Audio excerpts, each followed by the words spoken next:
हाय friends मु Vaishnavi welcome करुच्ची मोर न्यू ब्लॉग को।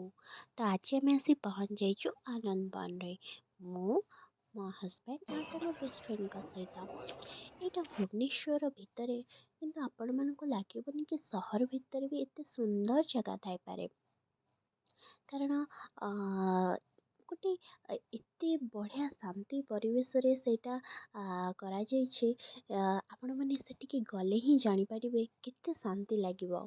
जो कहला भलिया आत्मा ही शांति ही जो एते सुंदर जगह एते शांति जगह।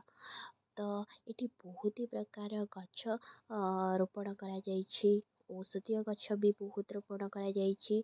जो गछ गुड़िक प्राय आपण गाँ मानक देखिथिबे किंबा देखि भी नथिबे आमे तो बहुत ही प्रकार गछ देखिलो जो गुड़ा आमे देखि नथिबु जेमति कि हरिडा बाहाडा सतावरी बहुत ही प्रकार गछ। तो ये मैप्र भी व्यवस्था करा जाइछि कारण जेहेतु यहाँ एक बहुत बड़ एरिया रे हेछि तो सबू जगह को कवर करने को लोक कन्फ्यूज हो तो से मैप्र भी व्यवस्था करा जाइछि। तो आम आगू आगू चल था तो ये गोटे बहुत ही सुंदर पोखरी अच्छी एंड सेठी बसबार भी सुविधा करा जाइछि माने आपण बसिकी सेठी बहुत शांति लगे सेठी बसिले देन सेठी पोखरी रे माछ माने अछंती बहुत प्रकार बतक हंस भी अछंती।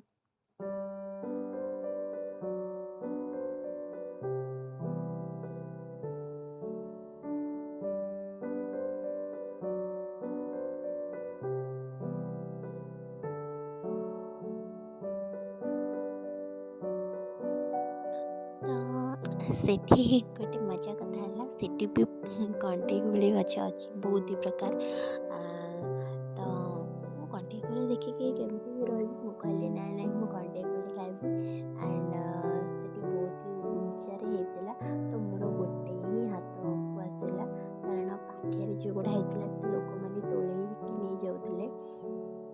तो आम आगू चलिलु देन बहुत ही एक्साइटमेंट थिला कि आगू आगू कौन अच्छी तो सेठी गोटे मिनी लाइब्रेरी भी अच्छी तो सेठी चाहिले भी आपण बहुत प्रकार स्टोरी पढ़ी पारे बसिकी एंड बहुत ही पीसफुल ही लगे।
क्यूट।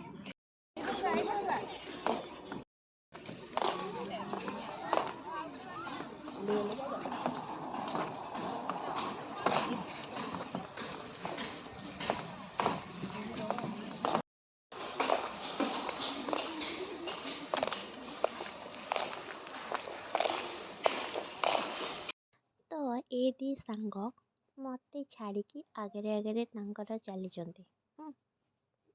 ଆଉ ମୁଁ ଏଠି ପଛରେ ରହିଗଲି। ତ ସନ୍ଧ୍ୟା ବି ହେଇଗଲାଣି ଆଣ୍ଡ ଭୋକ ବି ବହୁତ ଲାଗିଲାଣି, କାରଣ ଆମେ 3:30ରେ ଏଣ୍ଟ୍ରି କରିଥିଲୁ। ଦେନ୍ ଆମେ ଆସୁ ଆସୁ 5:30 ହେଇଯାଇଥିଲା। ତ ସେଠି ମିଲେଟ୍ର ବହୁତ ପ୍ରକାର ଜିନିଷ ମିଳୁଥିଲା ଆଣ୍ଡ ବହୁତ ବି ସୁନ୍ଦର ଲାଗୁଥିଲା ସେଠି ବସିକି ରହିବାକୁ। ତ ଆମେ ଏଇଠି ୱେଟ୍ କରିଛୁ। ଆମେ ଚାହା ମଗେଇଛୁ, ଦେନ୍ ମିଲେଟ୍ ପକୋଡ଼ି ମଗେଇଛୁ। ଦେନ୍ ମୁଁ ଗୋଟେ ଅମରପୁରୀ ପତ୍ର ନେଇ ଆସିଥିଲି ମୋ ବହିରେ ରଖିବି ବୋଲି, କାରଣ ଏଥିରୁ ଚେର ବାହାରିବ। ଦେନ୍ ଆମେ ପକୁଡ଼ି ଖାଇଥିଲୁ ଆଣ୍ଡ ଚା ପିଇକି ଆସିଥିଲୁ।